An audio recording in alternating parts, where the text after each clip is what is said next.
n.fowleri. It's called amoebic meningoencephalitis, which is also called brain-eating amoeba. The brain-eating amoeba. So far this year, there have been 3 deadly cases of the brain-eating amoeba in the U.S. Brain-eating amoeba. n.fowleri. Brain-eating amoeba. 4 people have ever survived its wrath. Brain-eating amoeba. Killer brain-eating infection. Brain-eating amoeba. It sounds like a tale from a science fiction movie, but these amoeba are real, and they're migrating.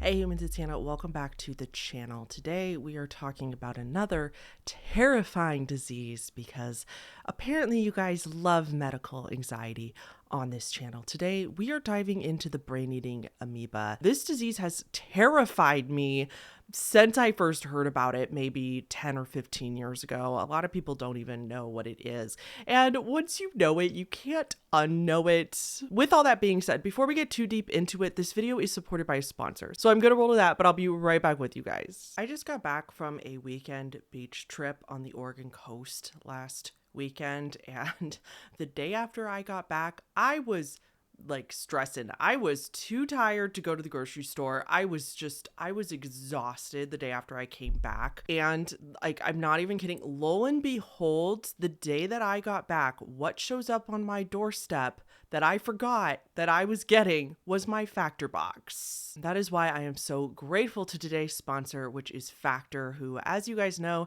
has been a longtime supporter of my channel. I don't think you guys could comprehend how happy and relieved I was that Factor was there, like perfect timing. So I didn't have to go to the grocery store. I didn't have to try to think of something to eat. I didn't have to prep anything to eat. I didn't have to cut and chop everything up and make a huge mess in my kitchen. All I had to do was look through the 6 Factor meals that I got in my box this week, pick which one sounded the best to me in that moment, put it in the microwave for 2 minutes, and that was it. Got to eat a nice, healthy, delicious meal that night without having to pretty much lift a finger. Didn't have to go out, didn't have to do anything. And when I was done, there was no cleanup either. Factor makes fresh, never frozen meals that are chef-crafted, dietitian approved, and like I said, ready to eat in just 2 minutes. Every week, there's 35 options to choose from, and if you need a certain type of food to fit your lifestyle, they have keto plans, protein plans, vegan, veggie plans, calorie smart plans, etc. One of the most fun things about having Factor, though, is that after you pick out your meals, they also have all these add-on options that you could shop for and just add to your box. I will often forget that I have an add-on on my box, and then when I open the box, it's like a present to myself. Head to factor75.com or click the link below and use code HannahTheHorrible50 to get 50% off your first Factor box and 20% off your next month of orders. That is code HannahTheHorrible50 for 50% off your first Factor box plus 20% off your next month of orders. Thank you again to Factor for sponsoring today's video, and thank you for being a longtime sponsor of the channel. Using my link and my code really helps support the channel, so thank you guys so much if you're interested in trying it, and let's get right back into it. Okay, so first things first, I'm sorry to draw out the intro, but I have to get these very important disclaimers out of the way. The first disclaimer is that I am not a doctor, I am not a pharmacist, I am not a medical professional. Nothing in this video should be taken as medical advice. Everything in this video is for entertainment and educational purposes only. It's just to scratch our morbid curiosity itch, and all the sources that I use in today's video will be linked down below. The second disclaimer is that these types of videos that I make are never intended to fearmonger. I make these videos about diseases, but they are always very, very rare diseases. Even though they are absolutely terrifying, they are nonetheless rare. I'm not going to pretend like there's some noble cause to this video, like spreading awareness or anything like that. Let's be real. This kind of stuff just really fascinates us when, as I know, most of you have a very strong morbid curiosity like I do. However, because the topic is fascinating yet a little nightmare inducing, I do have to put out the disclaimer that anybody out there with hypochondria or just a heightened sense of medical anxiety, especially about themselves, I highly recommend skipping this video. I'll see you in the next one. I highly recommend just clicking off now because this will not help. All right, disclaimers out of the way. Let's get right into it. First, we need to talk about what brain-eating amoeba is. And we kind of have some terminology that we're going to use interchangeably throughout the video that you need to know before we go on. So the brain-eating amoeba is kind of the pop culture, the news media name for it, for more digestible so that people understand what it is. The real scientific name is n.fowleri, or it's often referred to as just n.fowleri for short. I will probably just be saying n.fowleri a lot throughout this video because, as you can imagine, saying n.fowleri is quite the mouthful, and I'll probably be saying it like 100 times throughout the video, so we're probably just going to refer to it as simply n.fowleri or brain-eating amoeba, but just know that those are the exact same thing. So the brain-eating amoeba is a disease worthy of the name. It is a type of parasite that, if you are infected, will literally feed on your brain tissue and cause severe damage to the point where almost everybody who is infected will die. It has an over 97% fatality rate. Sometimes the numbers vary since reports can sometimes vary, but there's only been 154 documented cases in the US. And for reference, only 4 people that I am aware of have survived. Globally, though, there's only been 381 documented cases of infected brain-eating amoeba patients up until 2018. So that doesn't count 2018 to 2024, but less than 400 cases up until 2018 have been documented. Some cases, some people do sometimes pass away and it's never known from what. They often will think it's meningitis, and we'll talk about that more later. But so they're misdiagnosed and sometimes it's missed. So there may be more cases than what have been documented. However, in the grand scheme of things, that's how rare this is. Sometimes there's 10 cases a year in the US, but almost always it's way less than that. Almost always it's like 3 or 4 cases a year in the US. A quick lesson on amoeba. An amoeba is not a bacteria and it is not a virus. Amoeba are a kind of one-cell organism that are not always parasitic, but in this case, brain-eating amoeba or n.fowleri is parasitic.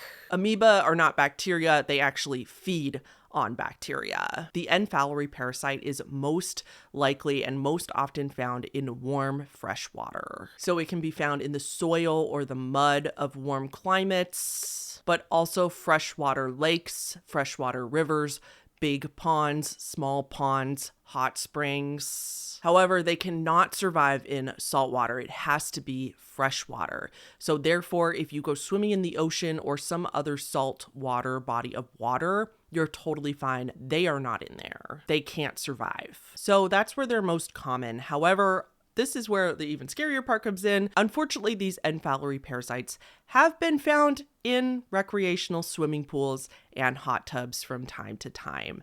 Now, this is pretty rare. Like I said, most people that have been documented as infected with this have gotten it from jumping in a lake.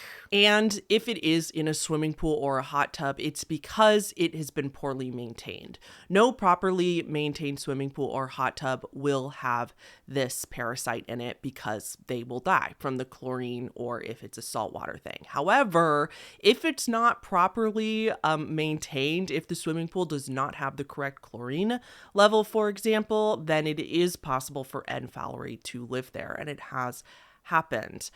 Typically, the place is going to look kind of shady in general. Like, you're kind of going to look around and be like, okay, maybe I shouldn't swim in this particular water. However, that is not always the case, sadly. Now, if you've never heard of this before, here's some really good news about the infection. And that is that a lot of things have to happen for it to occur, hence why it's so rare. You cannot get an n.fowleri infection by drinking water containing n.fowleri parasites. That's right. So if you're swimming in a lake that it does have n.fowleri floating around in it, if you swallow a gulp of that water, you're fine. Your stomach acids will easily break it down and it'll just go through your digestive system, no problem. However, if you go into that exact same lake and you deeply inhale some of the water and there is some n.fowleri in it, that is how you get infected. N.fowleri parasite has to be not only inhaled up the nose, but reach the olfactory nerve up in the prefrontal cortex. It cannot infect you through your eyes, so if you open your eyes in water containing it, that's fine. Rare occasions it can get into your ear if your eardrum is damaged and there's no protection to your brain. But again, this is rare in general. The odds of that happening are significantly even more rare.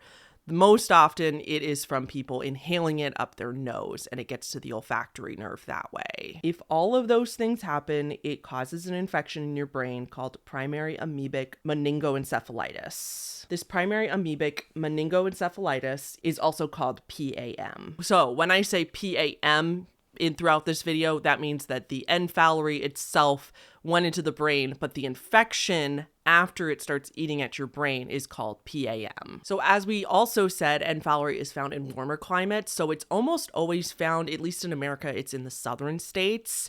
If you see this map, it's almost always in like the more southern states because those states are warmer, and it also happens the most in the summertime when people go swimming more. The water is lower and the water is warmer. The combination of that with just more people out swimming, that's when the majority of infections occur. N.fowleri is also not contagious whatsoever. If somebody in your family, say, had this infection, you would not be able to get it from them or catch it from them. It's completely non-contagious, non-transferable, if you will. Now, there are some mysteries to the N.fowleri and the PAM infection that is really interesting to me.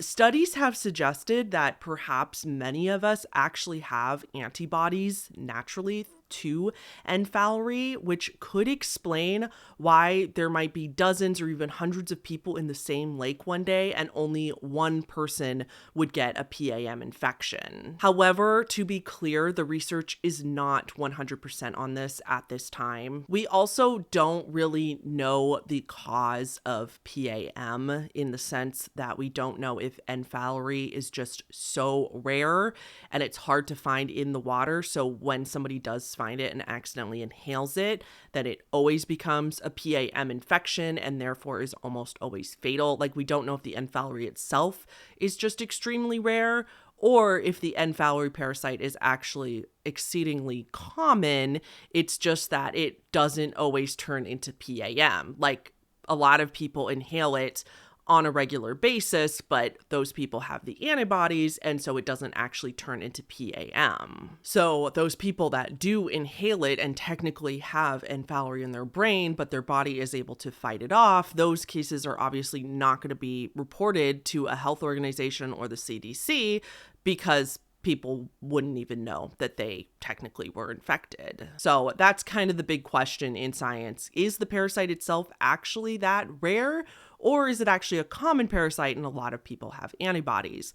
I think there's not a ton of research and funding that goes into stuff like this, though. I mean, there is some because we have found a medication that saves some people's lives, but I don't think that it's like as much as breast cancer research and stuff because it is so rare, because it affects so few people. I think that there's a lot of missing research on it. So what happens to a person when they are infected? When they do inhale n.fowleri and it does reach the olfactory nerve in the brain and it does develop into a PAM infection. Unlike rabies, which can be dormant for months, n.fowleri often shows up in symptoms within a couple days. People who have developed a PAM infection have shown symptoms usually within like a day or two. The average is 5 days. It could be a couple weeks, but almost always it's pretty immediate. What makes this infection so unbelievably fatal is that it is often just diagnosed way too late. Now, again, comparing to rabies, like if you're bitten by a wild animal, most people know that they need to go get the vaccines before anything shows up to give your body the antibodies to fight off a rabies infection, right? Like, there's an event in your life that's notable. If somebody gets bit by a raccoon or if they're in contact with a sick bat, most people, not all unfortunately, but most people know to go get checked out and be assessed for if they need the vaccine, right? With this though, no crazy event happens. Most people don't know that just inhaling some lake water is not going to be, and for the vast majority of people, it's not dangerous, but a lot of people aren't going to associate that with why they're suddenly getting sick. And it doesn't help that the first symptoms are simply attributed often to simple flu symptoms. People think that they just caught a virus. Almost always you have a fever. Almost everybody gets a headache. A lot of patients early on, they're just really nauseous and they throw up. And like I said, they're like, okay, I must just have the flu. I'm going to stay in bed for a few days. So that's the problem. Most people aren't going to go to the hospital if they think that they just have the flu. They don't go to the hospital until they realize that it's getting way worse and worse and worse and worse, not better and not improving at all. Then they end up going to the hospital, and by that time, it's often too late. And then, even when you do go to the hospital and you report this, again, often people aren't going to tell the doctor, like, I went swimming a few days ago. Like, again, that doesn't seem like a weird event to a lot of people. Because it's so rare, a lot of doctors and hospitals aren't going to screen you for that or ask you if you think that you've inhaled lake water in the last week, you know? So often people go to the doctors, they don't think to tell them that. And then the symptoms that they have often very closely match a regular meningitis infection, either bacterial or viral. So that does not help the problem. A lot of people go in with an n.fowleri infection and they are diagnosed with meningitis. Sometimes it's not even found until autopsy or a post-mortem diagnosis that it was actually an n.fowleri PAM infection. And then as your symptoms progress, everything gets way worse, and it's clear all along that this was no regular flu. Your eyelid might start drooping, you get blurry vision, maybe you can't taste anything, you may be super confused, and like I said, if you're having these symptoms, most patients pass away within a few days. Symptoms that have progressed even more, though, for patients that haven't passed away will experience an extremely stiff neck, like they cannot move their head. Some other patients will experience, like, as far as seizures, like dizziness, loss of balance, but also even as far as hallucinations. Like terrifying stuff. So some notable cases of actual deaths. Kerala is a state in India, and they have actually had 3 children die just this year from brain-eating amoeba. This included a 5-year-old girl, a 13-year-old girl, and a 14-year-old boy. What's so tragic about this is that it is suspected, we don't know for sure, but we suspect that a contributing factor to this is warmer waters due to climate change. And as we know, n.fowleri thrives in warmer waters, warmer temperatures. So then there was another case of a man who died just in March of 2023 from using a neti pot. A man in Florida in March of 2023 used a neti pot to clear his sinuses, and unfortunately the man just used regular tap water from his sink. This tap water was infected with n.fowleri. The man did develop the PAM infection, and he quickly passed away. If you aren't aware, never use just regular tap water for a neti pot, because you are putting that into your sinuses and basically inhaling it up into your brain. Again, this isn't medical advice, so always ask your doctor, but my understanding is that for neti pots, you need to have water that is boiled for a certain amount of time, like hard boil for several minutes, I believe. But again, look it up or ask a doctor. Proper filtration systems, but that's not like commercial Brita filters that a lot of us have in our homes. It's like even a step up, like a special filter. I wouldn't even risk that personally, but also you could buy store-bought distilled water, also works. They also, if you really need a neti pot, they also make like pre-mixed solution at the store specifically for neti pots. I believe it's some sort of saline solution, I would assume. I'm not positive though, but it's like a pre-mix that they all know is safe and has been sterilized properly. So that case was, as far as I know, an older person, an older man. I don't think we know too much about the patients for privacy reasons, but what's interesting to me is that brain-eating amoeba seems to infect children as most of the cases I read were about teenagers, but sometimes even smaller children, but often like teenagers and younger, which I find really interesting. This could be for a lot of reasons. If I were to venture a guess, it's because younger people, teens, are more likely to go hang out with their friends at a warm freshwater lake. Teens are more likely to cannonball or jump into the water without really thinking much about it, or even if the water looks green and gross and questionable, they do it anyway. The problem is that when you jump into water, if you cannonball or jump feet first into water, often that fresh water will be pushed up your nose, like because you're going down, like you're not diving, because your nostrils are up. So the water is forced up into the nose, and then people inadvertently inhale some of the water. I feel like that's just more of a like young person, teen thing to do. Adults are more likely to kind of just wade in the water with their head above the water. However, I read a really, really tragic case that I will share with you. I'm going to keep this little boy anonymous, but this was a toddler. He was only 16 months old. And you know how we're talking about how this is usually teens and like sketchy looking lakes and disgusting like algae all over the lake kind of thing is what you're imagining. But this toddler was at a country club with people. I don't think his parents were there at the time. He was at a country club and playing in a splash pad near the pool at this country club, and little did anybody know this splash pad / pool was not properly maintained. And it was in Arkansas, I believe, but it had n.fowleri in it, and this little boy was playing in the splash pad, and he ended up getting a PAM infection and passing away at 16 months old. That was also in just September of 2023, just less than a year ago. This is what's so unbelievably scary to me, is that it's not always, like we said earlier, it's not always really sketchy looking pools. It's not 1-star motel pools that this is always happening in. Sometimes it's like country clubs. That's where notoriously rich people go. And you know that those country club owners have the money and the resources to maintain their pool properly, and they're not. I couldn't find anything on the case, like what happened afterwards, if the parents sued the country club, which I really hope they did. They might have, and maybe they settled out of court in exchange for not talking about it publicly or whatever. That happens quite a bit, I believe. But I hope they did. I hope that this country club I know they closed the pool area, any water area right afterwards, but I really hope that they also got sued into the ground or had to pay big bucks for this kind of thing. I know it would never bring their baby back, their son back, but the country club still deserves to be held liable, in my opinion. I just think a place like that has absolutely no excuse for not maintaining their pool properly. Why aren't you having people come check the pH, check the chlorine in the pool to make sure that it is at the correct level? Especially, I mean, that's any pool, private pool or not, let alone a pool at a country club where you know hundreds of people are going in and out of it.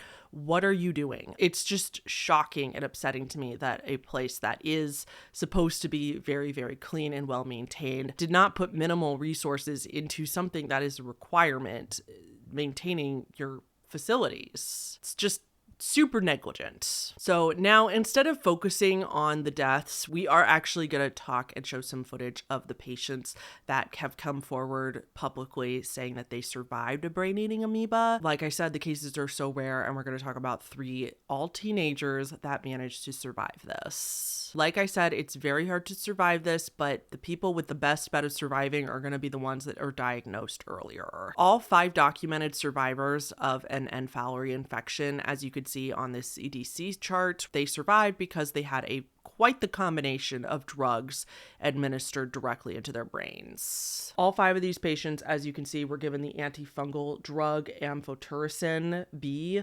along with other powerful medications like Impavido, which is the brand name for miltefosine. So the first very notable survivor of this infection was a girl named Kaylee Harding. In 2013, she was infected with n.fowleri after she went swimming at the Willow Springs Water Park near her home in Arkansas. Later that day, she'd go to her mom and say that she had a headache. At first, of course, they just thought that she was sick or not feeling well. Maybe she was dehydrated or just really tired.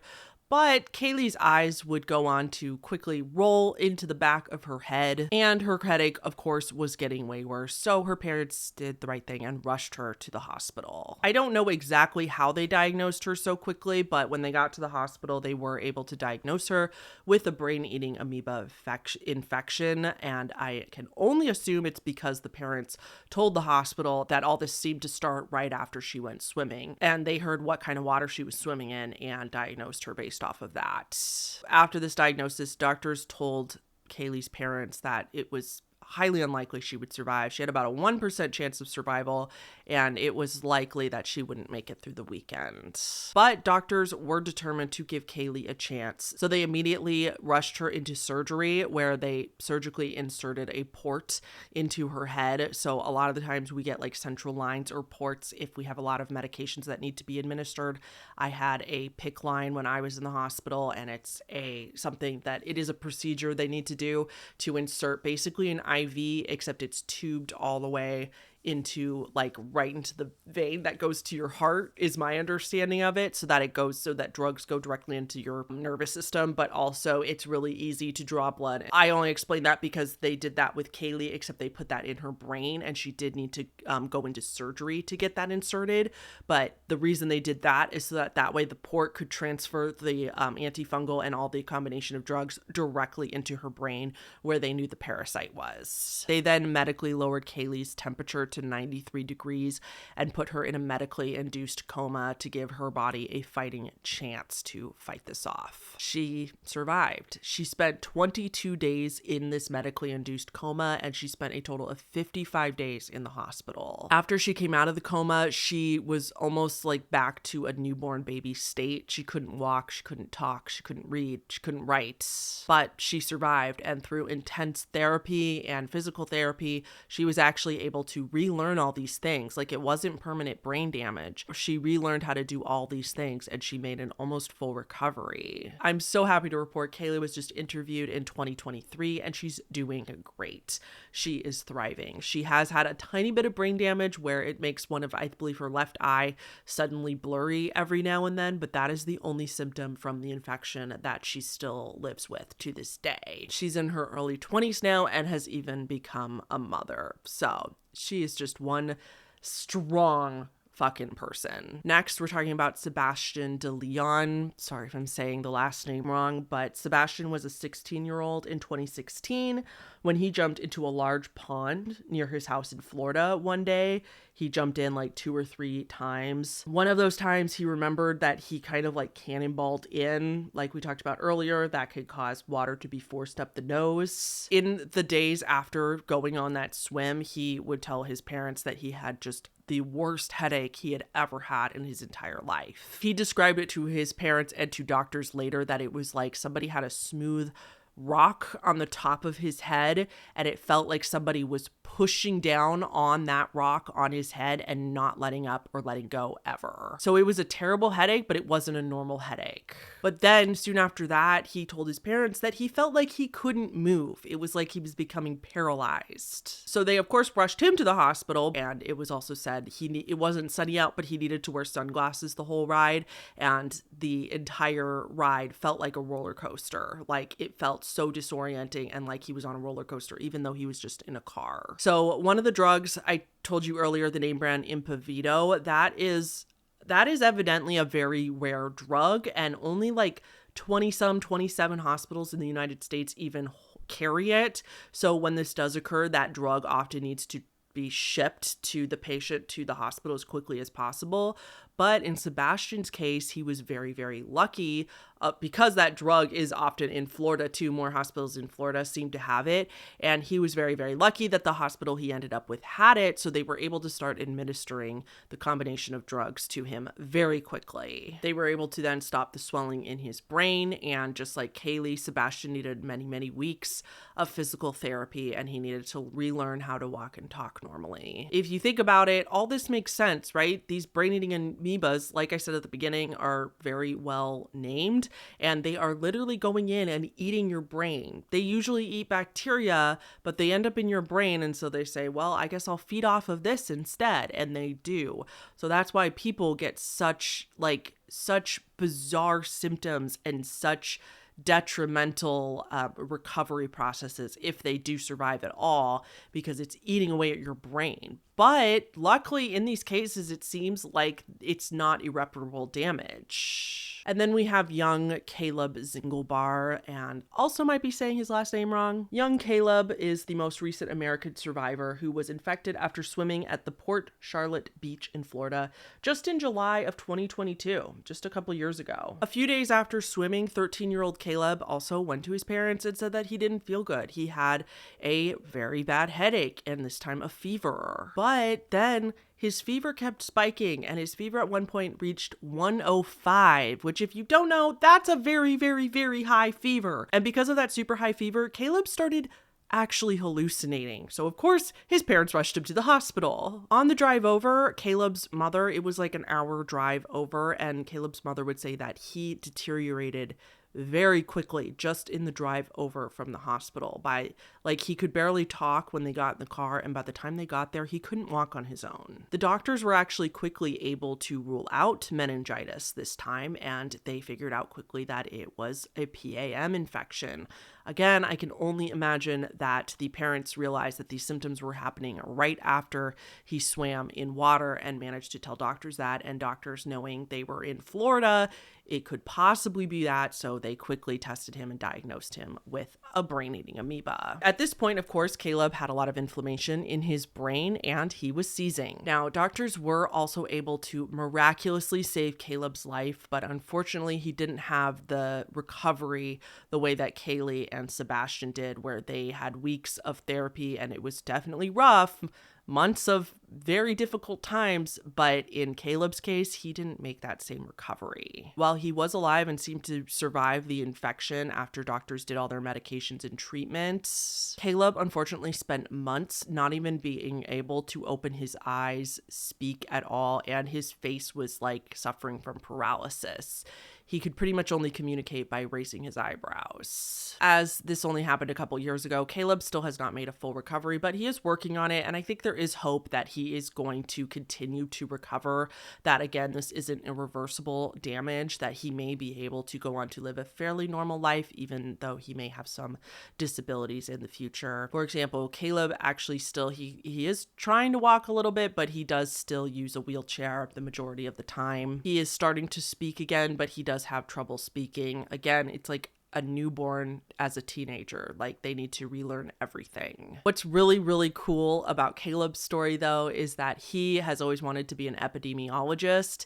Before he got infected with this, he wanted to be an epidemiologist, and his original goal, he got inspired by COVID to create a cure for COVID, and he really wanted to work on research for that. But then after he got the brain-eating amoeba and survived, now he has gone on to say he wants to become an epidemiologist to create a vaccine for the brain-eating amoeba. I don't know if it's even possible. I'm not a doctor, but I wonder if that vaccine, if it is possible, would be something like rabies, where if you did accidentally go into water and you know that you inhaled a bunch of the water and the water was sketchy or it was fresh water, I wonder if you could go to that doctor right away and get a vaccine to prevent the infection from happening in the first place. And I don't know if it's possible, but I will say we need more people in the world like Caleb, people that are fighters, go through all that, don't even make a full recovery, and they still keep fighting. And not only that, but they want to help this from happening to others. So last, it would be negligent of me not to tell you how you can prevent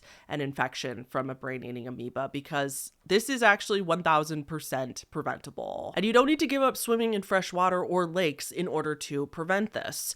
Go ahead, swim in the lake, swim in the water. If it's super, super sketchy looking, maybe skip it.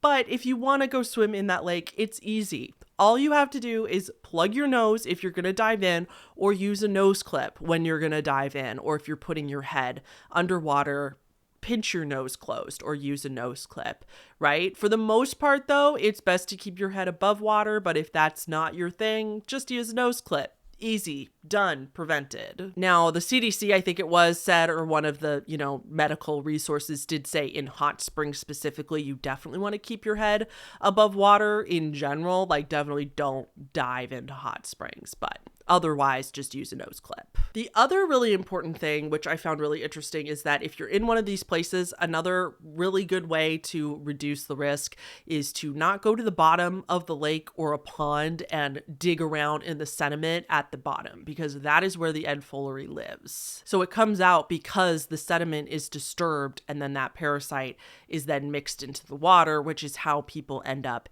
inhaling it. So if you are also going to go swimming, deeper's better. Try to stay closer to the top and don't go digging in the sediment at the bottom of the lake. Don't go digging in the sediment at the edge of the lake too, because you're going to mix it into the water. And last, we kind of touched on this one, but obviously do not use regular tap water for a neti pot. Use a pre-mixed solution, or make sure you are boiling it properly with doctor, or make sure you look up how to do it properly. Boil the water beforehand, and or use distilled water from the store. So while this is one of the most terrifying diseases out there, in my opinion, this disease has scared me for a long time. Would I still go swimming in fresh water? I would not, but not because I'm afraid of brain-eating amoeba. It's because I'm not a good swimmer. I could barely swim, and it's just dangerous for me to go swimming anyway. I'm the person wearing a life jacket in almost every scenario near water. But if I could swim and enjoyed swimming, I would absolutely still go swimming. I would just wear a nose clip or not put my head under the water. For some of you who are scared after watching this video, the most important thing to remember is that it's kind of like fear of planes, right? Like, you're way more likely to die on the way to the airport driving in your car than you are on the plane. Plane is the safest form of travel, right? Well, when you go swimming at the lake, the brain-eating amoeba is the plane crash, right? The thing you're more likely to die from by going to the lake and swimming is the car ride, aka drowning. You're way more likely to drown in a lake or a body of water than you are to inhale and be infected with brain-eating amoeba. All right, guys, that is it for today's video. Thank you guys so much for watching. Don't forget our sponsor, Factor. Please like the video just to help the channel out. If you're interested in extra perks, I do have a Patreon, which I will link down below if you want to check out all the perks on there. And speaking of patrons, thank you to all the patrons on the screen right now. I appreciate you all so very much, and I'll see you in the next one. Okay, bye.